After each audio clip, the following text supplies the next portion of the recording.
소담 저번에 제 영상 중에 얼마 전 영상이죠. 일주일, 2주일 전에 영상이 있었는데 금 투자 방법 이거 얘기했던 거 기억나세요? 네. 금 투자 하셨어요? 아니요. 안 했죠? 아니 지금 얼마나 올랐는 줄 알아요? 모르죠? 모르죠? 지금 일주일 동안 한 5에서 10% 정도 올랐어요. 상품 따라 다르겠지만 제 말을 들으면은 돈이 떨어집니다. 이걸 얘기를 하고 싶었고 궁금한 게 모든 이유가 있을 거란 말이에요. 왜냐하면 투자 상품 이런 걸 모르기 때문에 금투자 좋은 건 알겠다. 편집하면서 금투자 해야 되는 거 아닌가 이 정도는 생각했잖아요.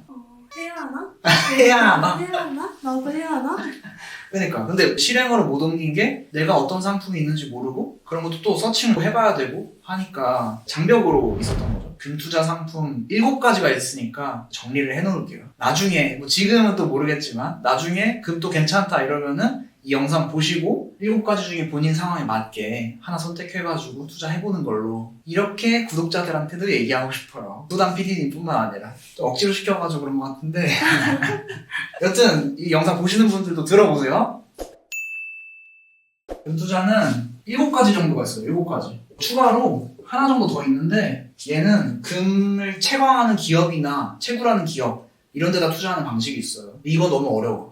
뭐 주식 투자하는 거랑 거의 비슷해지기 때문에 얘는 그래서 탈락이에요. 그리고 금 투자 방법 설명을 하려고 다른 영상들도 참고하고 다른 컨텐츠들도 봤는데 보통 한 2-3개 정도만 이야기한다든지 아니면 광고 때문에 그 광고 받아가지고 그 상품을 홍보해준다든지 이런 거밖에 없더라고요. 그래서 완전 이 7가지가 우리나라에서 금 투자할 수 있는 방법 전부니까 이거를 지금 정리해 두시면은 여러분들도 도움 되실 겁니다. 이렇게 필기하는 게 괜찮을지 모르겠어요. 일단은 1번 골드바를 사는 방법이 있고 목차를 먼저 설명드릴게요. 2번 금통장이 있습니다. 금통장. 3번 KRX 금시장이 있어요. 금시장. 4번 금 현물 ETF가 있습니다. ETF. 5번 금 선물 ETF가 있습니다. 선물 ETF가 있고 그리고 6번은 금 펀드가 있어요. 7번 이거는 센골드라는 최근에 나온 투자 방식이 있어요. 센골드라는 업체가 있습니다. 이렇게가 있어요. 여기 혹시 들어본 적 있으세요? 소담님? 골드바는 들어봤어요. 골드바 들어봤어요? 누가 선물해줬구나. 그건 아닌데. 요 7가지 정도가 투자할 수 있는 전부예요. 우리나라에서. 이거 말고도 뭐 다른 뭐 방식도 있다. 금 상품권 뭐 이런 것도 있다. 이렇게 얘기할 것 같은데 투자적으로 봤을 때는 이게 전부입니다. 뭐 집에 뭐 금고에 쌓아놓겠다 이런 거 아니면은 먼저 얘기를 하고 싶은 건 일단은 첫 번째로 상품 고르시는 게 중요한 게 아니고 본질적으로 금 가격이 오를 건가 이거 판단을 하는 게 여러분들의 첫 번째 문제예요. 제가 금 가격이 좋다 얘기한 건 제 주관적인 생각이잖아요. 그러니까 이거를 전에 영상 보시고 뭐 수요와 공급이 어떻고 막 이런 것까지 복잡하게 설명해놨으니까 영상 하나 보신 다음에 생각을 한번 해보는 거예요. 그 다음에 금이 괜찮다 하면은 이 선택지로 넘어오시는 겁니다. 이게 전제 조건이에요. 1번. 그 다음에 금 가격 생각을 해보셨으면은 두 번째 생각을 해야 될 게 내가 금을 왜 사는가를 생각해야 돼요. 왜? 왜에는 여러 가지 목적이 있습니다. 금을 왜 사는 것 같으세요, 소담님? 사야 된다 하면. 그쵸? 아예 그냥 말도 못하죠, 지금? 대부분 이러실 거예요, 대부분. 첫 번째는 제가 영상에서 많이 얘기하는 적금 다음 투자 방식 포트폴리오로 투자하시는 분이 있을 거고 두 번째는 절세 때문에 하시는 분들이 있을 거예요. 절세를 고민하시는 분들은 한 10억 이상 정도 현금으로 10억 이상 있는 자산가 분들은 이 정도로 고민하셔도 돼요. 그 다음에 이제 금을 그냥 모으겠다. 그냥 뭐 장기 투자하겠다. 나는 금 쌓아두고 계속 모아가지고 나중에 찾아가겠다. 뭐 이런 분들도 있을 거예요. 그래서 이런 목적들이 있기 때문에 목적에 따라서 여러분들이 결정을 하셔야 돼요. 목적에 따라서. 무조건 좋은 상품이 없어요. 얘네들이 다 장단점이 있어요. 그래서 목적에 따라서 장단점을 맞게 결정을 하셔야 되는 겁니다. 전제 조건 2개 얘기했죠? 이거 이제 고민을 먼저 해보세요. 이제 본격적으로 상품 설명을 들어가면은 골드바는 여러분들이 다양한 곳에서 구매를 하실 수 있어요. 요즘에는 은행이나 저축은행 이런 데서도 골드바를 판매를 해요. 나중에 이제 사진 같은 거 여기 띄워주세요. 그래서 골드바 판매를 하는데 골드바의 목적은 절세예요, 절세. 골드바는 실물을 가져가는 거기 때문에 어떤 수수료나 비용은 많이 들어요. 근데 비과세가 되고 여기에 유통수수료 같은 게 붙습니다. 유통수수료 뭐 5% 이렇게 붙어요. 내가 자산이 많은데 세금을 너무 많이 내야 된다. 금융소득 종합과세에 걸린다. 이런 분들은 그냥 진짜 골드바를 실물로 구매하신 다음에 쌓아두시는 경우도 있을 거예요. 그런 걸 뭐 쌓아둔다 이렇게 얘기하진 않겠지만 절세 때문에 하시는 거고 유통수수료나 이런 수수료가 있기 때문에 비용적으로는 안 좋겠죠? 포트폴리오 투자를 한다거나 아니면 그냥 모아간다거나 할 때도 불리할 거예요. 대부분 제 유튜브를 구독하시는 분들이 부자분들도 많겠지만 자산가분들도 많겠지만 여기에 해당하는 분은 거의 없을 겁니다. 그리고 절세 때문에 이걸 투자하시더라도 좀 비효율적이에요. 왜 그러냐면 여기도 지금 절세 혜택이 있거든요. 그리고 이제 ETF도 절세를 하고 투자할 수 있는 방식도 있습니다. 그래서 내가 이렇게 PD님이 열심히 일을 해가지고 좀 선물을 줘야겠다. 그래서 골드바 사가지고 주는 거다. 이런 목적 아니면은 골드바 실물을 사실 일이 진짜 없을 거예요. 나중에 제 인스타 보다가 뭐 골드바 선물해줬다. 이런 거밖에 없을 겁니다. 그럼 이제 1번 이해되셨죠? 아, 절세 때문에 실물을 사는 거구나. 선물하는 것 때문에 실물 사는 거구나. 이 정도 보시면 됩니다. 그다음에 두 번째 넘어와서 금 통장이 있어요. 통장. 금통장은 어디서 가입할까요? 네. 그쵸. 똑똑하네. 금통장은 은행에서 가입을 할 수 있습니다. 대부분 나이가 좀 있으신 분들이 이런 은행 앱이나 이런 것들 쓰기가 좀 어려울 거예요. 근데 금 투자를 해야 된다고 하니까 관심은 가는데 앱이나 이런 온라인에서 하는 활동이 힘들다. 그럴 때는 금통장을 사용하시는 게 괜찮을 거예요. 다만 얘도 투자에 따른 수수료가 발생해요. 수수료. 은행마다 좀 다르지만 1% 정도로 보시면 됩니다. 아까 골드바는 유통수수료가 5%였으니까 그냥 내가 모아간다는 측면에서 내가 온라인 활동이 좀 힘들고 그래서 모아간다는 측면에서는 얘가 나쁘지 않죠. 골드바에 비해서 상대적인 개념이죠. 그래서 수수료가 좀 드는구나. 좀 어렵다. 이럴 때는 은행 찾아가셔가지고 금통장 개설해주세요 하면 됩니다. 이 정도 목적이 있을 것 같아요. 금통장으로 투자하는 거는. 그 다음에는 KRX 금시장에서 투자하는 방식이 있어요. 얘는 어디서 하냐면 증권사에서 합니다. 증권사에서 하고 앱에서 하실 수 있어요. 앱에 보통 NH투자증권도 그렇고 다른 증권사에서도 대부분 있어요. 이게 국가에서 좀 금시장 활성화를 하려고 만들어낸 투자 방식이거든요. 그래서 얘는 증권사 앱에서 KRX 금시장 검색해보면 나올 겁니다. 아니면 뭐 KRX 아니면 뭐 금투자 이런 데서 들어가 보시면은 이런 메뉴에 들어가 보시면 나올 거예요. 얘는 장점이 비과세에다가 그리고 수수료도 작아요. 수수료도 미래에셋 기준으로 0.15% 이 정도일 거예요. 이것도 마찬가지로 증권사마다 조금씩 차이는 있습니다. 근데 이제 안 좋은 점은 뭐 단점이라고 치면은 이런 금통장이나 골드바를 사시는 분들은 아무래도 나이가 좀 있으신 분들일 거예요. 근데 이거를 증권사 앱에 들어가가지고 이런 KRX 금시장 찾아가지고 뭐 약정도 하고 이래서 투자를 한다? 이게 쉽지 않을 수 있어요. 이런 목적이 아니라 그냥 금모으기를 하겠다. 이 목적에서는 얘가 가장 좋습니다. KRX 금시장. 얘는 이제 금모으기 목적이라고 보시면 됩니다. 수수료가 제일 적으니까. 세금도 비과세 혜택이 있으니까. 이 정도 했으면은 골드바랑 금통장 하지 말고 KRX 금시장이란 거 찾아서 해야겠다. 증권사 앱에서. 이 생각 드셨나요? 들었어요? 생각 들었어요? KRX 금시장에서 해야겠다. 금투자 해야겠다. 생각 드셨나요? 아직 뒤에 것도 들어봐야 되는구나. 오케이, 알겠어. 표정이 별로 좋지 않네. 자꾸 물어보니까. 여튼 별표를 치고 넘어가겠습니다. 얘네들보다 얘네가 낫다. 유튜브 영상 보실 정도면은 한번 도전해볼만 해요. 그냥 앱에서 깔아가지고 찾아서 하는 게.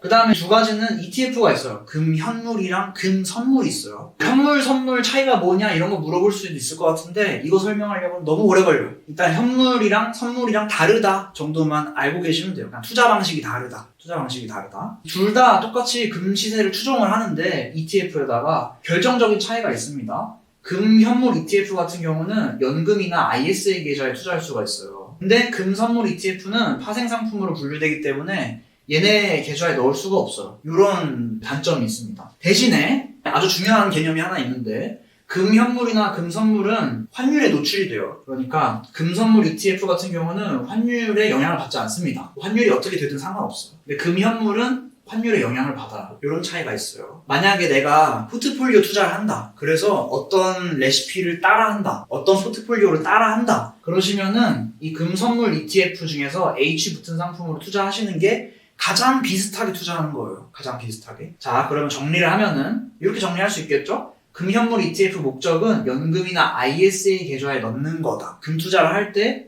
연금이나 ISA 계좌에 넣을 때 하는 거다. 이렇게 하시면 되고 금 선물 ETF 같은 경우는 환율에 영향을 안 받고 뭐 어떤 레이달리오라든지 아니면 뭐 어떤 투자자라든지 그 투자자의 포트폴리오를 그대로 하고 싶다 하면은 H 붙은 상품으로 투자하는 게 가장 똑같이 따라하는 거거든요. 포트폴리오용이다. 포트폴리오 투자용이다. 이렇게 생각하시면 됩니다. 이 목적 다 정해드렸죠? 자, 지우고. 그 다음에 6번째, 금 펀드가 있습니다. 금 펀드. 펀드랑 ETF랑 다른 거예요. 원래 엄밀히 따지면은 펀드라는 거를 내 돈이 있으면은 운용사, 증권사 직원한테 돈을 주고 펀드라는 상품을 통해서 내 돈을 불려줘. 어디에다 투자해줘. 이렇게 간접적으로 투자하는 방식이에요. 그래서 펀드라는 개념 안에 ETF가 들어가는 건데 보통은 우리가 분류를 할 때 ETF 투자랑 일반 펀드랑 이렇게 분류를 합니다. 그래서 은행에서 ETF 투자는 안 해요. 근데 은행에서 펀드 가입은 해요. 왜 그러냐면 상품이니까 상품. 상품으로 하나 딱 묶여서 나오는 거예요. 이런 게 일반 펀드입니다. 그래서 구분을 지을 수 있는 게 ETF는 코덱스나 아니면 타이거 이런 식으로 이름에 붙어 있고 금펀드 같은 경우는 한글로 써 있어요. 우리나라 상품 미래센 아니면 메리츠 뭐 이렇게 이름이 붙어 있습니다. 맨 앞에. 금펀드 같은 경우는 환율에도 영향을 받지 않아요. 받는 상품들도 있는데 보통은 영향을 안 받게 설계가 되어 있더라고요. 투자 설명서라는 곳에서 체크할 수 있습니다. 환율에 영향을 안 받고 연금 계좌에 넣을 수가 있어요. 이런 장점이 있습니다. 다만 추천드리고 싶지 않은 이유가 수수료가 커요. 수수료가 진짜 높은 애들은 1% 이런 애들도 있어요. 근데 이런 금현물이나 금선물은 1% 넘는 애가 없습니다. 1% 미치예요. 아마 제 기억에 0.3% 정도짜리도 있습니다. 0.3에서 한 0.6 정도 될 거예요. 이렇게 볼 수 있어요. 그래서 금펀드라는 게 있고 뭐 대안으로 투자할 수 있겠지만 수수료가 좀 크니까 이 영상 보시는 분들은 굳이 선택 안 하셨으면 좋겠다. ETF 중에서 고르시면 좋겠다. 목적에 따라서 이렇게 정리하겠습니다. 이제 마지막으로 금 영상을 꼭 찍으면은 센골드도 리뷰해주세요 이런 얘기 많이 하더라고요. 센골드 얘는 이제 업체입니다. 업체. 센골드라는 업체는 IT센이라는 기업이 있어요. IT센이라는 기업에서 한국 뭐 금거래소 이렇게 해가지고 자회사를 만들었죠. 여기에 뭐 디지털 머식이라고 가로치고 써놨더라고요. 그래서 얘가 좀 혁신적인 앱을 만들어낸 거예요. 금투자나 뭐 은이나 뭐 팔라듐 이런 여러 가지 상품들을 이 앱에서 투자할 수가 있어요. 그래서 많이 물어보시고 실업이나 이런 어플에서도 센골드랑 연계해가지고 뭔가 하더라고요. 그런 것 때문에 많이 물어보시는데 결론부터 말씀드리면 별로 추천하고 싶진 않아요. 왜 그러냐면 첫 번째로 수수료가 한 0.25% 정도 부과가 됩니다. 그리고 상품으로 투자하면은 1%에서 2% 정도 나오는 걸로 기억을 하고 있어요. 2%일 거예요, 2%. 0.25% 부과가 되고 투자하다가 다른 데로 이체를 하려고 하면은 500원이 또 부과가 돼요. 기분이 별로 좋지 않죠? 얘도 환율에 영향을 받습니다. 환율에 영향을 받아요. 대신에 장점은 얘는 비과세가 돼요. 비과세. 그 다음에 어떤 상품권으로 투자하는 방식이 있더라고요. 포인트라든지 상품권으로도 금을 구매할 수 있다. 이런 장점이 있습니다. 얘네들이 다 공통적으로 좀 소액으로 투자를 할 수 있기 때문에 다른 공통적인 장점들은 뺀 거예요. 그냥 업체에서 얘기하는 거 말고 딱 비교를 할 수 있는 것들만 말씀드립니다. 얘도 비과세고 포인트나 상품권으로 투자할 수 있다. 대신에 KRX 금시장보다는 수수료가 좀 나오고 이런 500원짜리 이체 수수료도 나오고 환율에도 영향을 받는다. 이렇게 이제 기억을 하시면 되죠. 연금이나 ISA에도 투자할 수가 없죠. 이런 단점이 있습니다. 그래서 정리를 하자면은 목적을 설명드렸잖아요. 본인이 이 영상 보시면서 나는 무슨 목적으로 투자하는 거다 이게 있을 거예요. 그냥 금모으기를 하겠다. 그러면 KRX 금시장으로 하시고 내가 포트폴리오 투자를 한다. 머니하이 영상 보거나 아니면 뭐 수강을 하셨거나 이래가지고 포트폴리오 한다. 금선물 ETF 중에 H 붙은 걸로 하시는 게 가장 합리적으로 투자하시는 걸 거예요. 대신에 수수료는 좀 나와요. 0.68% 이럴 겁니다. 수수료는 좀 나오지만 이 포트폴리오 그대로 투자할 수 있어서 좀 괜찮다. 이렇게 보실 수 있고 추가를 하자면은 내가 뭐 포인트나 진짜 뭐 잔액이나 이런 거를 투자하고 싶다. 짜투리 돈을 하고 싶다 하면은 이런 걸 좀 활용해 볼 수 있는 거죠. 이렇게 정리할 수 있습니다. 금펀드는 별로 안 추천하고 싶고 금현물도 굳이 KRX 금시장이 있는데 굳이 투자하지 않을 것 같고 골드바나 금통장은 내가 이런 온라인으로 활동하는 게 싫다 하면은 접근해 볼 것 같아요. 이건 선물용, 이건 오프라인용. 이렇게 7가지죠? 7가지 정리해드렸습니다. PD님 이거 보시고 뭘로 투자할 것 같으세요? 3번이요. 3번이요? 왜요? 되게 간단할 것 같은데. 간단하진 않을 것 같은데 여튼 제일 쌉니다. 얘가 제일 싸니까 수수료가 비과세이기도 하고 제일 싸기도 해요. 얘네들은 다 과세됩니다. 비과세 얘기 안 하는 건 다 과세돼요. 그건 알고 계세요. 금은 안전자산이에요? 오, 금 투자 처음 하는 사람이 물어보는 질문에 답변을 하자면은 금은 안전자산이냐 댓글에도 달렸어. 금은 뭐 변하지 않는 가치를 가지고 있어서 장기 우상향한다 이런 얘기 하더라고요. 금 차트를 나중에 찾아줄게요. 보면은 2013, 14년도에 금이 고점이었어요. 이때 금이 괜찮다 해가지고 금 투자를 했으면은 2020년도, 21년도까지 원금을 못 차렸을 거예요. 약 한 10년 동안 금이 마이너스인 채로 가지고 있었을 거예요. 우리가 생각하는 안전은 원금을 안 잃는 게 안전이잖아요. 그런 의미에서 안전자산은 아니에요. 근데 뉴스나 유튜브에서 뭐 전문가분들이 금은 안전자산이다 이렇게 얘기하는 거는 이 안전자산 개념이 우리랑 달라. 전문가들은 투자를 할 때 삼성전자에 몰빵하거나 S&P 500에 몰빵하는 게 아니고 자산 배분을 해요. 자산을 여러 가지 가지고 있어요. 자산 여러 개. 대부분 이제 주식이 메인이란 말이에요. 주식이 와장창 할 때 금은 다른 방향으로 움직여주는 거죠. 오르던지 아니면 평행하던지 이런 식으로. 금이 와장창 할 때 지켜주기 때문에 안전자산이에요. 금도 떨어질 수 있어요. 주식은 오르는데 금은 떨어질 수 있어요. 이해되세요? 그래서 우리가 생각하는 안전자산이랑 좀 다르다. 무조건 장기 투자하면 안 된다. 전에 영상을 꼭 숙지하셔라. 이게 교훈입니다. 단기를 하는 건 아니고 그냥 오를 수도 있고 내릴 수도 있다라는 거예요? 그쵸. 오를 수도 있고 내릴 수도 있어요. 제 주관적인 생각은 지난 영상에서 얘기했지만 지금 경제 상황에 금이 좀 괜찮은 자산이에요. 아마 올해 정도는 금이 좀 지켜주지 않을까 그 정도 느낌입니다. 그리고 뭐 옛날 영상들 보시면 알겠지만 금만 투자하면 안 돼요. 아무리 뭐 금이 좋다 이렇게 하더라도 내가 경제 상황이 언제까지 이렇게 좋다가 나빴다가 좋다가 이 기간을 알 수가 없단 말이에요. 언제 이 분기점을 가지는지 몰라. 그렇기 때문에 금만 가지고 있으면 안 되고 주식, 채권 여러 가지 자산들을 골고루 섞어놔야 돼요. 음식하는 것처럼. 라면 할 때도 라면 스프가 메인이라고 해서 라면 스프만 넣진 않잖아요. 금이 좀 괜찮다고 해서 금만 넣으면 안 돼요. 내 계좌에. 여러 가지 자산 섞어서 넣으셔야 돼요. 그게 이제 포트폴리오 투자예요. 포트폴리오 갖춰라. 또 뭐 질문 있으세요? 구독자분들이 궁금해할 만한 질문 하세요? 없으면은 여기까지 하죠. 없으시죠? 카메라가 얘기하는 건 아니지만 없을 것 같아요. 있으면은 댓글 남겨주시고 또 설명드릴게요. 영상으로 하든지. 오늘 영상 여기까지 하겠습니다. 행복한 하루 되세요. 그리고 구체적인 거는 제가 블로그에 다 정리해놨거든요. 뭐 부가가치세나 비과세나 이런 것도 정리해놨으니까 댓글에 링크 남겨놓을게요. 영상 여기까지 하겠습니다. 안녕. 안녕.